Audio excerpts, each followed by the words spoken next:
So this one's from Bronte. What are your thoughts on Sebastopol in Ballarat longer term? Has the downturn finished? So I would say so, Bronte. The data's kind of pointing that way.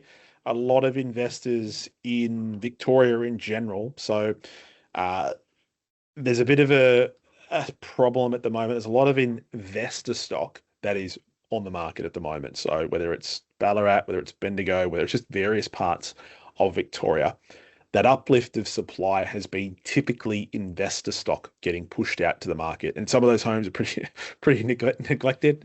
Investors sometimes just do the old landlord paint job, all those kind of things. So uh, you're not seeing a lot of quality family homes hit the market. It's a lot of investor stock. And the reason for that is if they've been heavily weighted into Victoria in terms of their portfolio, maybe they're because of that scaling with the land tax, they're getting hit with it quite a lot. Also, they might be sitting there a little bit bitter. They've held on to these properties for 5 years or so. They've seen barely any growth when they're looking at places like South Australia, Perth, Queensland, and they've had fantastic growth. So you might have these people who are just kind of jumping out of a market and they're trying to jump into another market. But yeah, for us, Sebastopol, Ballarat, a large portion of it is on our watch list. One thing to just keep in mind in Sebastopol, and I'll just pull it open if I can.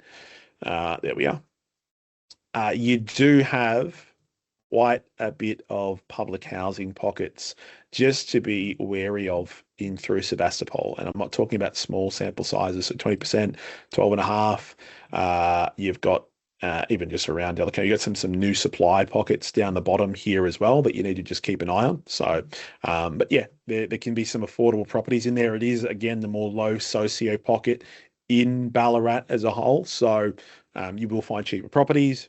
Rents aren't going to be really much above the fives in that pocket as well. Low socio typically doesn't see high income earners come through. So without the high income earners, you start to see, you lack to see that rental push that you might see in other areas.